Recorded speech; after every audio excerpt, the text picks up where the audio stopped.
Quality और consistent performance के लिए सिर्फ सिल्वर पंप्स एंड मोटर्स, नाम याद रखना।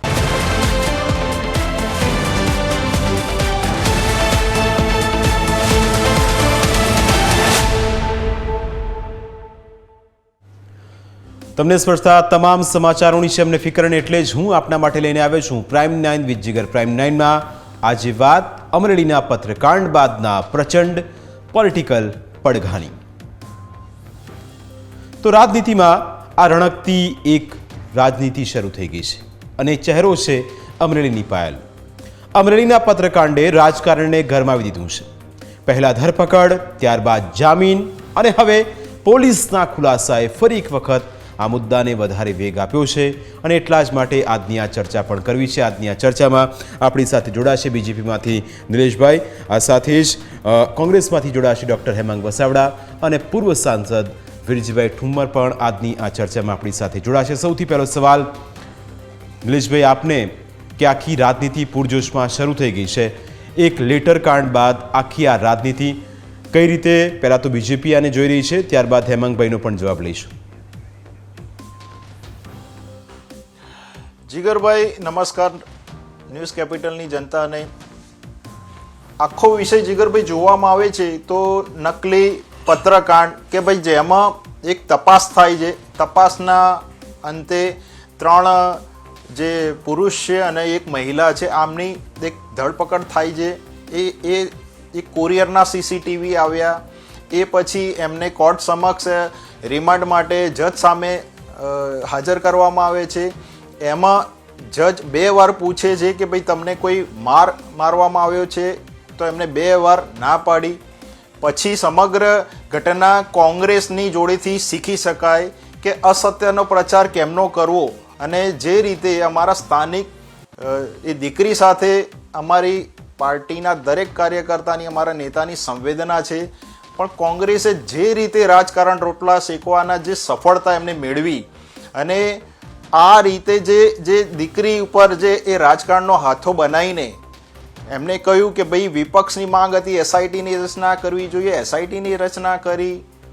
સમગ્ર જગ્યાએ CCTVના આવી ગયા એના ફૂટેજ તમે જુઓ કે સમગ્ર જગ્યાએ જે અમારા નેતાઓ ત્યાં એ દીકરીના મળવા માટે પણ જવા દેતા નહોતા કે ત્યાં જેનીબેન ઠુમ્મરજી પોતે એક હાઈજેક કરી લીધો હોય આખો વિષય કે કોંગ્રેસને કદાચ વિપક્ષને એમ જ થયું કે ભાઈ હવે બસ આની ઉપર જ મારે રાજકારણ કરવું છે, કોઈ બીજો વિષય અમારા માટે જોઈતો નથી અને એક દીકરીને હાથો બનાવીને જે કાયદાકીય ચલો માની લઈએ કે કોઈ જગ્યાએ કોઈ તપાસમાં કોઈ પોલીસ કર્મી કે કોઈ બીજા એજન્સીએ કોઈ ભૂલ કરી હોય તો સંવિધાન ઉપર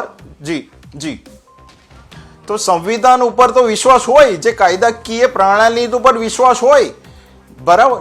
તો એની સાથે અમારી સરકાર સાથે સંમત છીએ અને અમે ડંકે કે ચોટ ઉપર કહીએ છીએ કે જે પણ કસૂરવાર હશે એને સજા મળશે। પણ તમે એકદમ સર્કસ કાઢ્યું, તમે ઉપવાસ ઉપર બેસી જાઓ છો। આવું તો કદાચ પૂર્વ તમારા પ્રદેશ પ્રમુખ હતા કોંગ્રેસના, એને પણ એક પાટીદાર મહિલા સાથે લાફાલાફી કરી હતી, એના માટે તો કોંગ્રેસ કઈ આગળ આવી નહીં। તો આમાં જોવું જોઈએ ને કે રાજકારણ બધી જગ્યાએ રમવું યોગ્ય નથી। જીગરભાઈ આખો વિષય તમે જુઓ તો કોંગ્રેસને કદાચ સુઈ ગયા હોય ને એકદમ જ આમ થઈ ગયું ભાઈ।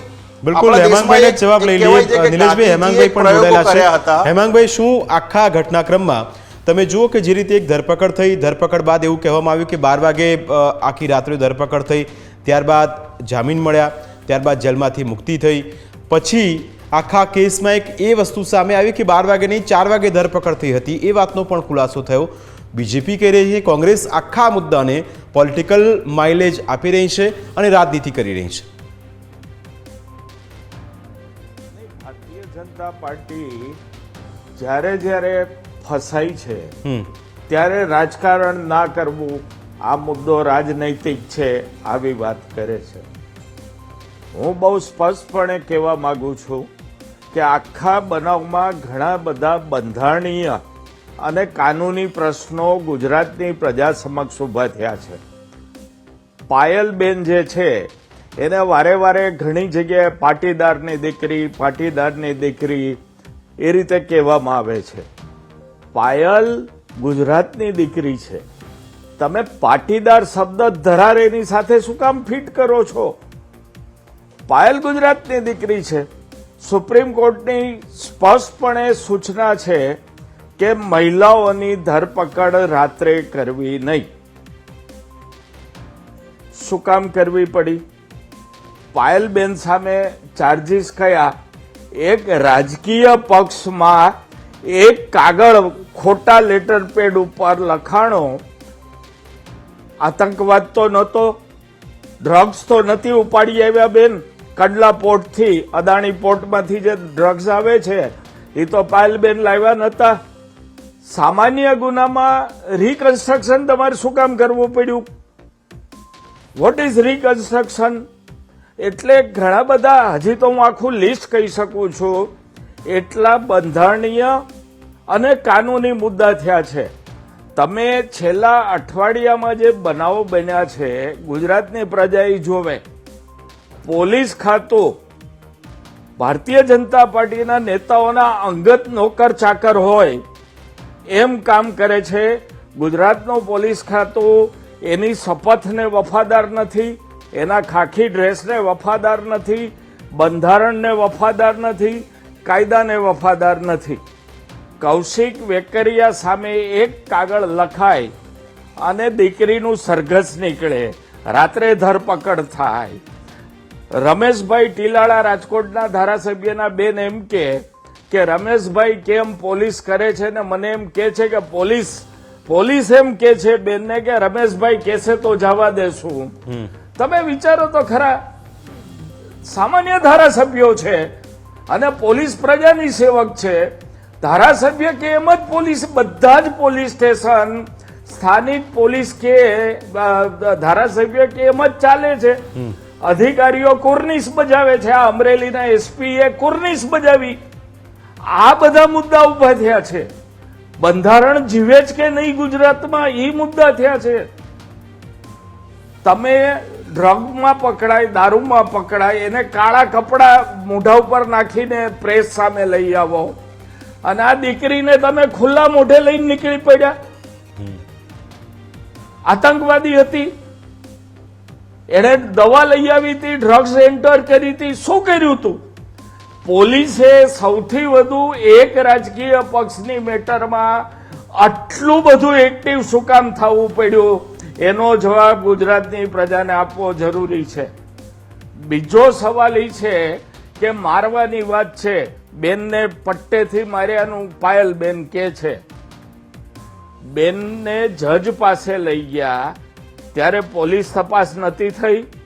ધરપકડ કર્યા પછી માર્યા છે એટલે પેલાની તપાસમાં ન આવે. પણ જ્યારે બેલ થયા ત્યારે તપાસ થઈ કે નહીં મેડિકલ? આ બહુ મોટો પ્રશ્ન છે. જો ત્યારે થઈ છે તો બીજી તપાસ તમારે શું કામ કરાવવી છે? અને નથી થઈ તો હવે તપાસ શું કામ કરાવી છે? અને ત્યારે કેમ ન થઈ? આ બધા જ પ્રશ્નો કાયદાના અને બંધારણના ઉભા થયા છે. આ સામાન્ય પ્રજાના ચિંતાનો વિષય છે. કોંગ્રેસ માત્ર અવાજ ઊંચો કરે છે કે આવું આ ગુજરાતમાં ચાલે છે. એમાં અમે કોઈ રાજકારણ કરતા નથી, અમે ક્યાંય કોઈ રાજકીય વાત કરતા નથી. બિલકુલ. તો એક આજે ચોરો અમરેલીમાં પરેશ ધાનાણીએ તૈયાર કર્યો છે. સાંજે 6 વાગે એક ડિબેટ કરવાની હતી અને એમાં એમણે કાર્યક્રમ રાખ્યો હતો કે બીજેપીના સામે આવે અને કૌશિકભાઈ આવીને વાતચીત કરે. પણ નિલેશભાઈ, કૌશિકભાઈ પહોંચ્યા નથી. શું એની પાછળનું કારણ? અને બીજું કે એવું કહેવાય રહ્યું છે આખા ઘટનાક્રમમાં નિલેશભાઈ કે જેટલી આખી આ સ્ક્રિપ્ટ અને એની અંદર જેટલા પણ નામ આવ્યા એ આખા ચર્ચાના કેન્દ્ર સ્થાનમાં રહ્યા છે. કોંગ્રેસના જેટલા પણ આક્ષેપો છે નિલેશભાઈ, એના પર આપનું રિએક્શન? પરેશભાઈ ધાણાણી બોલાવે ને કોઈ નેતા પહોંચે, જીગરભાઈ, તમે સમજો કે પરેશભાઈ પોતે હવે કેવું છે કે રાજકારણ એ પોતે હારેલા ઉમેદવાર છે. હવે એમને આ રાજકારણ માટેનો સારો વિષય મળી ગયો. આપણે તપાસના અર્થે જવું જોઈએ કે દીકરીએ કોર્ટમાં પોલીસના નિવેદનમાં લખાયું હતું કે મારી પર કોઈ મારવામાં આવ્યો નથી. તમે આની પર રાજકારણ કરવા માટે ઘણા મુદ્દા છે. જો એક દીકરી નહીં, ભારતીય જનતા પાર્ટીની હું આપને કહું છું કે ફરીથી દાદાની સરકારને આ દીકરી પ્રત્યે સંવેદના છે, પણ એ કોંગ્રેસ બધી જ દેશની દીકરીઓ સાથે હોવી જોઈએ ને. કેમ તમે આ રાજકારણ માટે તમે આ દીકરીને હાથો બનાવો છો? અને હું આપને વિશ્વાસ અપાવું છું કે મુખ્યમંત્રી શ્રી ભૂપેન્દ્રભાઈ પટેલની સરકારમાં હર્ષ સંઘવીજીએ વિશ્વાસ અપાયો છે કે જો પોલીસથી પણ કોઈ તકલીફ પડી હશે તો એ જેને તકલીફ આપી હશે એને એ સજાપાત્ર થશે. આપણા દેશમાં ગાંધીજીએ પ્રયોગો કર્યા હતા, એક સત્યનો પ્રયોગ કર્યો હતો, અને કોંગ્રેસ એના પછી માત્ર ને માત્ર અસત્યના પ્રયોગો કર્યા કરે છે. વારંવાર તમારે આ વિષય હું આપને એટલા માટે કહી રહ્યો છું કે તમે ઘટના 1 નંબરથી 10 નંબર સુધી જોશો. તમે જુઓ કે જેનીબેન ઠુમ્મરને એમની કારમાં એ દીકરીને લાવવાનું, આ આખું આ રાજકારણ જ છે જીગરભાઈ, આપણને દેખીતી રીતે ખબર પડે છે. કોંગ્રેસે લખી છે કોંગ્રેસના દિશા નિર્દેશ હેઠળ આ પ્રકારનું આખું સ્ટ્રક્ચર તૈયાર થયું.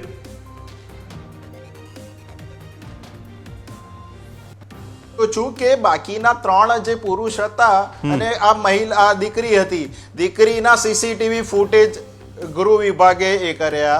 ત્યાં જજે જે આપણને ખબર હોય કે આપણે કાયદાકીય એડવોકેટ નથી, પણ આપણને એટલી ખબર પડે કે જે નિવેદનો આવ્યા હોય, આપણા ત્યાં જે વિઝ્યુઅલ ચાલી રહ્યા છે એ વિઝ્યુઅલમાં દેખવામાં આવે છે. તપાસ થશે અને ફરીથી એસઆઈટીની રચના કરી છે. તો તમારે કોઈની પર વિશ્વાસ જ નથી રાખવો, માત્ર સરકારની પર આક્ષેપો કરવા છે, તો આપણે એવું માની શકાય કે હવે કોંગ્રેસ પાસે કોઈ વિકલ્પ નથી રહ્યા, કોઈ વિષયો નથી રહ્યા. પરેશભાઈ ધાનાણી હવે ટેન્ટ બાંધીને ચાલુ કરી દીધી રાજનીતિ. એટલે એવું તો કોઈ શક્ય ના હોય કે ભાઈ કોઈ પણ નેતાને બોલાવે નેતા પહોંચી જાય. કેમ તમે આખો વિષય હાઈજેક કરી દીધો છે? અમારા નેતાઓને કેમ મળવા નથી દીધા? પણ નિલેશભાઈ બોલ્યા તો કોઈ ગયું પણ નથી, એ પણ એક વાસ્તવિકતા છે. હેમાંગભાઈ, સવાલ આપણો એ છે કે હવે જે રીતે આખું એક મેનેજ કરવાનું આક્ષેપ આપના અને આપણી પાર્ટી પર થઈ રહ્યું છે, શું કોંગ્રેસે જ આને એક માઇલેજ મેળવવા માટેનું એક હથિયાર બનાવ્યું હોય એવી વાત છે? કારણ કે બીજેપી સતત એમ કહી રહી છે કે દીકરીની વાત તો ઠીક છે, પાટીદાર, ત્યારબાદ પાટીદારની દીકરી, પછી આવી ગુજરાતની દીકરી, એટલે દીકરી તો દીકરી જ છે, પણ એના ફાટા શા માટે પાડવામાં આવી રહ્યા છે? બીજું કે આખા કેસમાં કોંગ્રેસ, કારણ કે જેનીબેન ગઈકાલે તસવીરો જે સામે આવી, જ્યારે દીકરીને જામીન મળ્યા ત્યારે જેનીબેન બહાર લઈને આવ્યા, એક ગામમાં સરઘસ કાઢ્યું. એટલે કોંગ્રેસ આખા મુદ્દાને શું ખરેખર બીજેપીનો આક્ષેપ આપના પર સીધો છે કે શું આ જ રાજનીતિની એક નવી પેટર્ન છે? નહીં, જો કોંગ્રેસ રાજકારણ કરે છે, આખી બાબત કોંગ્રેસની ખોટી છે, તો નિલેશભાઈ ડંકાની ચોટ ઉપર કહી દે કે પાયલબેન સાથે આજે વર્તન થયું છે એ એકદમ બરાબર છે, બરાબર જ કર્યું છે પોલીસે, અને આવું થશે, ભવિષ્યમાં થશે. કહી દે ને, અમારી ક્યાં ના છે? અમે જ્યારે કહીએ છીએ કે આ બંધારણીય મુદ્દો છે, બંધારણના લીરા ઉડ્યા છે, પોલીસ ભારતીય જનતા પાર્ટીના અંગત નોકરોની જેમ વર્તે છે અને વર્તી છે અમરેલીમાં, આ જાહેર જનતાને લગતી વાત છે. મેં મારી શરૂઆતમાં જ કીધું, તમે બંધારણનું હનન કરો, સુપ્રીમ કોર્ટની સૂચનાનું હનન કરો, તમે કયો ગુનો છે એ જોયા વગર કોઈ લેડીનું સરઘસ કાઢો. પણ હેમાંગભાઈ, જે પોલીસે જે રજૂઆત કરી છે, જે પોલીસે લેટર લખ્યો અને મેજિસ્ટ્રેટ પાસે એ ગયો, એમની પણ સિગ્નેચર અને એમનું લખાણ છે, એની અંદર તો હેમાંગભાઈ એવું લખ્યું છે કે 4 વાગે અટક કરવામાં આવી 28મી તારીખે, અને 29મી તારીખે 3:45 વાગ્યાની આસપાસ એમને એમના ઘરે રજૂ કરવામાં આવ્યા. તો પછી 12 વાગ્યાની વાત હેમાંગભાઈ એ ક્યાંથી આવે? જો આગલી રાત્રે જ એની ધરપકડ એને લઈ લીધા હતા, પોલીસે એમને ઓને ઓન રાખ્યા હતા બીજે દી સાંજના 4 વાગ્યા લગી. 4 વાગ્યા પછી એની ધરપકડ બતાવવામાં આવી. અચ્છા, મારે બીજું એ પૂછવું નિલેશભાઈને કે 189 નો રિપોર્ટ તમે કોર્ટમાં શું કામ રજૂ કર્યો? તમે એટલે તમારી પોલીસે જો પાયલબેન સામે પૂરતા પુરાવા નહોતા તો ધરપકડ શું કામ કરી? અને જો તમે પુરાવા બરાબર છે, ધરપકડ બરાબર કરી છે, બેને ખોટું કર્યું છે, તો 189 નો રિપોર્ટ શું કામ કર્યો કે અમારી પાસે પુરાવા નથી? જે જજે ન સ્વીકાર્યો, નામદાર જજ સાહેબે ન સ્વીકાર્યો, પણ તમારી પોલીસે તો એ કર્યો. તો પોલીસ આવી હળબડ કેમ થયા કરે છે? અમે તો રાજકારણ કરીએ જ, ચાલો તમે કહો છો કે કરીએ જ ને કરીએ જ, ચાલો સ્વીકારી લઉં. પણ તમે શું કરો છો? અમે તો સાચી વાત લઈને નીકળ્યા છીએ. તમે બંધારણના લીરા ઉડાડ્યા છે. પોલીસ નહીં, કલેક્ટર, કમિશનર, મ્યુનિસિપલ કમિશનર, તમામ લોકો તમારા ભારતીય જનતા પાર્ટીના અંગત નોકરો હોય એ રીતે વર્તે એવું તમે વાતાવરણ ઊભું કર્યું છે. દેશમાં કાયદો અને બંધારણ ગુજરાતમાં ખાડે ગયા છે. નિલેશભાઈ, જવાબ સીધો આપની પાસેથી જ માગીશ, કારણ કે આપની પાસે જવાબ એ પણ માગવામાં આવી રહ્યો છે. જો ડંકે કી ચોટની વાત પહેલાં એક આવી, શું આ જે હેમાંગભાઈ કહી રહ્યા છે એના પર બીજેપી અને આપના વતીથી કોઈ રિએક્શન? જો એમને માની જ લીધું કે અમે રાજકારણ કરી જ રહ્યા છીએ અને સ્વીકારી લીધું, સ્વીકારવું જ પડે ડોક્ટર હેમાંગભાઈને, કારણ કે આમાં છટકી શકે નથી. કારણ કે ગુજરાતની જનતાને ખબર પડી ગઈ છે કે કોંગ્રેસ સવારથી સાંજ સુધી આ વિષય પાછળ પડી ગઈ છે. એમની પાછળ જનતાના કોઈ બીજા વિષય નથી. મેં આપને કહ્યું કે આ દીકરી સાથે સમગ્ર ગુજરાતની સરકાર, કાર્યકર્તા બધાની સંવેદના છે. પણ ભાઈ તમે બંધારણની વાત કરો છો તો બંધારણનું હનન તો આપણને ખબર છે કે કોંગ્રેસે એને કઈ રીતે રાખ્યું હતું. બંધારણની વાત તો કોંગ્રેસના કોઈ નેતા ના કરે, નહીં પણ સિનિયર જે હેમાંગભાઈ કે જેમની સાથે તો મેં ઘણી ડિબેટ કરેલી છે. અને બીજી વસ્તુ કે તમે કોંગ્રેસના કોઈ નેતાઓ તપાસથી કેમ ડરો છો?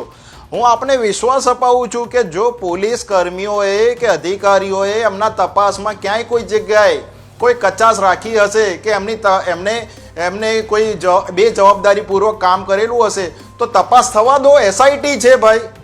તો તમને હવે આખી સિસ્ટમ ઉપર ભરોસો નથી તો એનો મતલબ એવો થયો કે તમે તપાસથી ભાગી રહ્યા છો.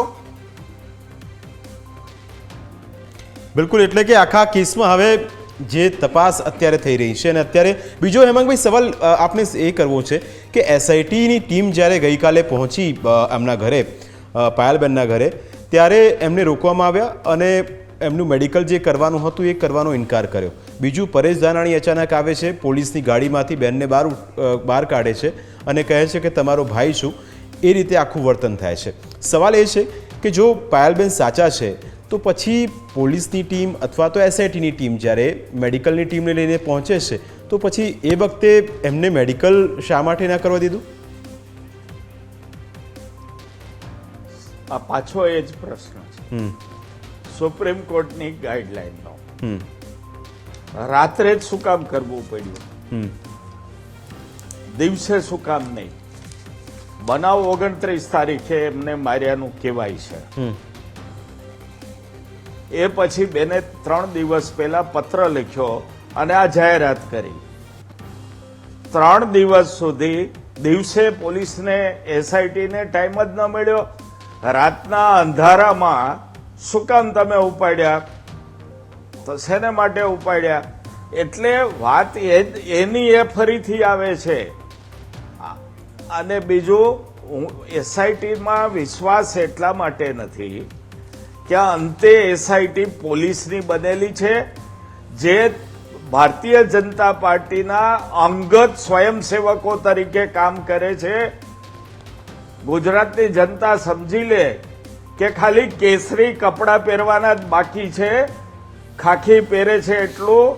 બાકી BJPના નેતાઓ કે ત્યારે કાયદો એક બાજુ, વહીવટ એક બાજુ, શપથ એક બાજુ, ન્યાય અને સુપ્રીમ કોર્ટ એક બાજુ, પોલીસ જેમ અધિકારી આ લોકો પદાધિકારીઓ કે એમ ચાલે છે ગુજરાતમાં. એટલે અમે ના પાડીએ છીએ કે તમે ન્યાયિક જ્યુડિશરી SIT આપો, સારા જજની તમે પેનલ આપો. આને શું કામ આપો છો? તમારા કીધે ઉઠે, તમારા કીધે બેસે, તમે કયો એટલે 189 કરે, તમે કહો એટલે ધરપકડ કરે, એ તંત્ર પાસેથી પ્રજાએ શું આશા રાખવાની? એમાં વિશ્વાસ કેમ રહે? આ અધિકારીઓ રાતના ઘેર ગયા ત્યારે એને સુપ્રીમ કોર્ટનો નિયમ નતો ખબર, પણ ગાંધીનગર કમલમમાંથી કીધું એટલે રાતના દોડી ગયા.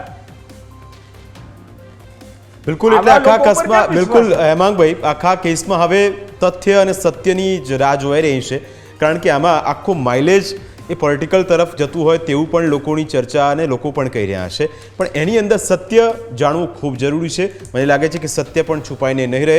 આપ બંને અમારી સાથે ચર્ચામાં જોડાયા, આપનો આભાર. સમય થયો છે વિરામનો. વિરામ બાદ આપણી સાથે ચર્ચામાં જોડાશે પૂર્વ સાંસદ વીરજીભાઈ ઠુમર. હાલ સમય થયો છે બ્રેકનો.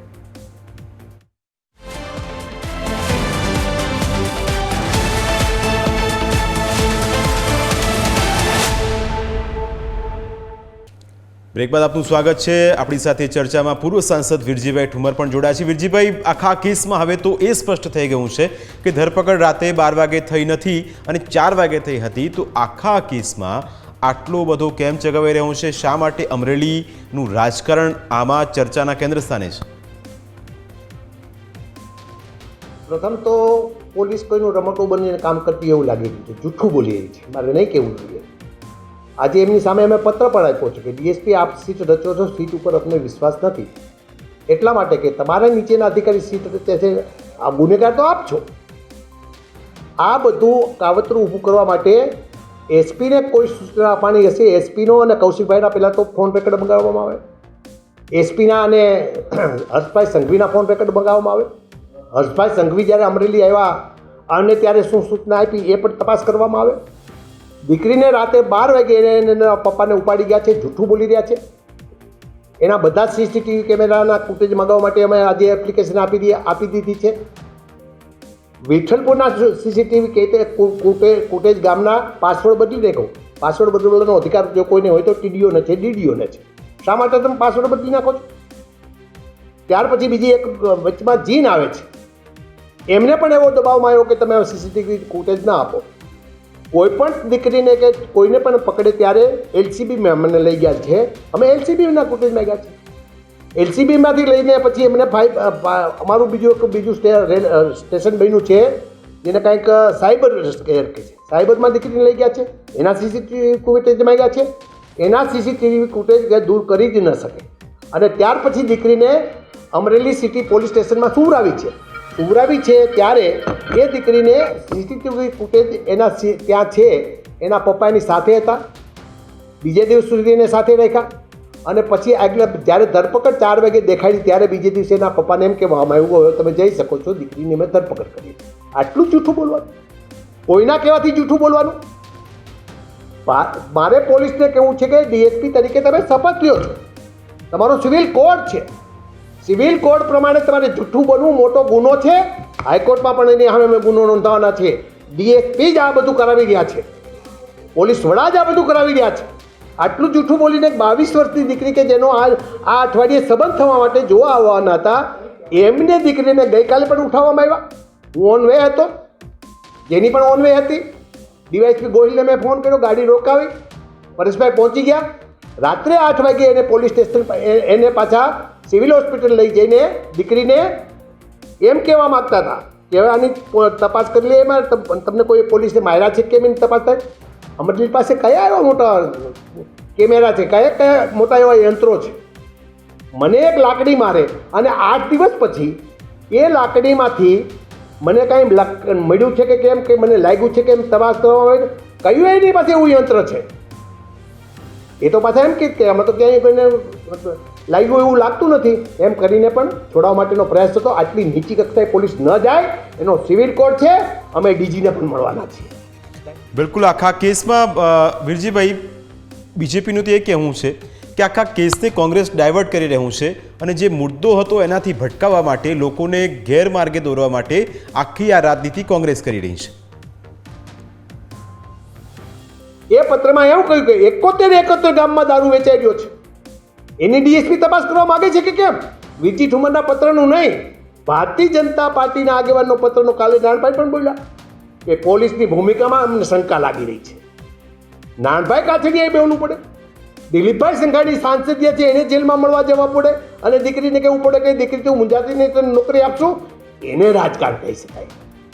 કૌશિકભાઈ આજ એક શબ્દ બોલ્યા નથી, અમે એમણે અત્યારે ચેલેન્જ આપી છે, રાજકમલ ચોકમાં બોલાવ્યા છે કે 6 થી 8 વાગ્યા સુધી અમે તમારી રાહ જોઈએ છીએ, તમે આવો, આ પત્ર ખોટો છે, તમારી પર ખોટા આક્ષેપ છે, અમે ચર્ચા કરીએ, તમે અમને જવાબ આપો, તમે જે પ્રશ્ન પૂછો એના અમે તમને જવાબ આપીએ, અને જો પ્રશ્નમાં તમે સાબિત કરી આપી શકશો કે આ પત્ર ખોટો છે, આ પત્ર મારી ઉપર મને બદનામ કરવા માટેનો લખાયેલો છે, તો ડૉક્ટર જીવરાજ મહેતાની હાજરીમાં એના ફોટાની નીચે હું એની સલામી સાથે એની માફી માગવા માટે પરેશભાઈ સ્વીકાર્યું છે, હું પણ એની સાથે માફી માગવા તૈયાર છું. એ તો બેને જ્યારે બેનની ધરપકડ થઈ ત્યારે આ પોલીસ જૂઠું બધું બોલી રહી છે. ત્યારે બેને એના જવાબમાં લખાયું છે કે કુરિયર હું પોતે કરવા ગઈ હતી, મારા શેઠે મને કહ્યું, પછી કુરિયર પણ મેં કર્યું છે. એ કુરિયરને કરવા માટે હું ગઈ હતી, એના સીસીટીવી ફૂટેજ દેખાડવાની જરૂર નથી. જે બેને પોતાના જવાબમાં પોલીસને જ્યારે રિમાન્ડ માગી ત્યારે પણ લખાયું છે, મનીષભાઈએ પણ એના જવાબમાં લખાયું છે, એ પત્રમાં જ વંચાઈ રહ્યું છે. અને એના સીસીટીવી કેવું છે, પોતે બેન સ્વીકારી રહી છે કે આ કુરિયર હું જ કરવા ગઈ છું, મને મારા શેઠે કહ્યા પછી હું કુરિયર કરવા ગઈ છું. એના સીસીટીવી ફૂટેજ દેખાડીને ગુજરાતની પ્રજાને હજી કયા માર્ગે આ ચડાવવા માગે છે ભારતીય જનતા પાર્ટી? એ પણ પોલીસને કહેવા માગું છું, તમે કયા માર્ગે જે ગુજરાતની જનતાને ચલાવવા માગું છું? ગુજરાત તો એ ગુજરાત છે કે જે ગાંધીને સરદારનું ગુજરાત કહેવાય, કે જેને અંગ્રેજો સામે આવડી મોટી લડત આપીને આ દેશને સ્વતંત્રતા આપી છે, એ ગુજરાત છે. અને એ ગુજરાત જ્યારે સ્થાપના થઈ ત્યારે પ્રથમ મુખ્યમંત્રી બન્યા હોય એ જિલ્લો એટલે અમરેલી જિલ્લો છે. સંત મૂળદાસની ભૂમિ એટલે અમરેલી જિલ્લો છે, સંતોને મહંતોની ભૂમિ એટલે અમરેલી જિલ્લો છે. કાઠિયાવાડ કોકની ભૂલો પડ ભગવાન તને તારું સ્વર્ગ ભૂલાવી દો, એ કાઠિયાવાડ એટલે અમરેલી જિલ્લો છે. બિલકુલ વીરજીભાઈ, બધું સાચું, પણ આમાં પાયલબેન તો એ કહી રહ્યા છે કે તેમણે પોલીસ સામે કોઈ ફરિયાદ કરી જ નથી. આક્ષેપ એ થઈ રહ્યા છે કે પોલીસ સ્ટેશનમાં તેમની સાથે ગેરવર્તણૂક થઈ. તો પાયલબેન તો આખા કેસમાં એમ કહી રહ્યા છે કે કોઈ ફરિયાદ થઈ જ નથી. ના, એવું કોઈ નિવેદન નથી આપ્યું. પાયલબેનને જ્યારે કહ્યું ત્યારે એના વકીલને પાયલબેનને જ્યારે જામીન આપ્યા જેલમાં લઈ જતા ત્યારે જે પાયલબેને કીધું કે મને પોલીસે મારી છે, પણ જે પોલીસે મારી હતી એ પોલીસ સામે ઊભા હતા. આપે જોયું અત્યારે કે હમણાં એક મોટા ગજાના પત્રકારને પકડ્યા છે, એને પોલીસે 2 પટ્ટા માર્યા છે, પોતે સ્વીકાર્યું, પણ કોર્ટમાં એણે જજને એમ કીધું કે સાહેબ મારે આ બાબતની ફરિયાદ એટલા માટે નથી કરી, નહીંતર મારી ઘરવાળીને પણ પકડી જશે. પ્રદીપ શર્મા કલેક્ટરને પણ જેલમાં નાખી શકતા હોય, સંજીવ ભટ્ટને જેલમાં નાખી શકતા હોય, આ રાજ્યના મુખ્ય ગૃહમંત્રી તરીકે રહી ચૂક્યા છે એ હરેન પંડ્યાને પણ જો મારી શકતા હોય અને એના પુરાવા નાશ થઈ શકતા હોય, તો આ સરકાર ઉપર કેટલો ભરોસો રાખવો એ કહેવું મુશ્કેલ છે. એટલે આ નાની દીકરીને દબાવવા માટેનો પ્રયાસ છે. દીકરીને તો પોલીસ સામે રાખી, એટલે જેથી કરીને જે પોલીસે એમને મારી છે એની સામે જજની સામે બોલે નહીં, ડરાવવા માટે એમને સામે રાખી. તો એને સામે રાખવાની જરૂર નહોતી, કોઈ બીજા અધિકારીઓને મોકલવાની જરૂર હતી, એને બદલે ડરાવવા માટે. ફાઇલ પાસેથી અત્યારે મળતી વિગતો પ્રમાણે કે સાહેબ મને તો ઠીક છે, પણ મનીષભાઈને જે મારી સામે માર્યા છે અનહદ રીતે માર્યા છે અને મને દબાવવાનો પ્રયાસ કર્યો. અને પછી પીએસઆઈ પરમાર એમ કહીને ગયા કે આને મારશો, અને કોઈ બીજા પીએસસી 2 હતા એને કહીને ગયા કે આ દીકરીને મારશો તો જ દીકરી તમને કંઈક લખાવશે, નહીં તો દીકરી નહીં લખાવે છે. આવો ડરાવવાનો પણ પ્રયાસ કર્યા પછી એ પોલીસની સામે દીકરી બોલી શકે ખરી? મારે આપની ચેનલ મારફત ગુજરાતની અને ગુજરાતની જનતાને પૂછવા માંગુ છું. હાજી બિલકુલ, ગુજરાતની જનતા પણ આખા કેસમાં વીરજીભાઈ ઘણું બધું જાણવા માગે છે. આપ અમારી સાથે ચર્ચામાં જોડાય, આપનો ખૂબ ખૂબ આભાર. તમારી વિશેષ રજૂઆતમાં અત્યારે બસ આટલું જ. ફરી વળીશું આપને સ્પર્શતા મુદ્દા સાથે. ત્યાં સુધી રજા આપશો. નમસ્કાર.